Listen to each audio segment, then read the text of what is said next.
100 കൊല്ലം തപസ്സിരുന്നാലും അവനെ പോലെ സ്നേഹമുള്ള ഒരുത്തന് ഈ ജന്മത്തിൽ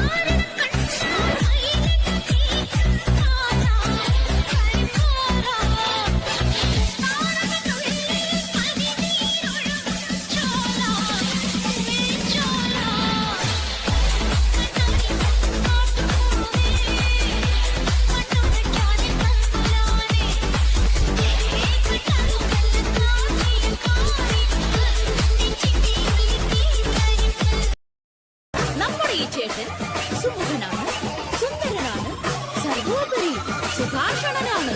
നമ്മുടെ ഭാഗ്യം.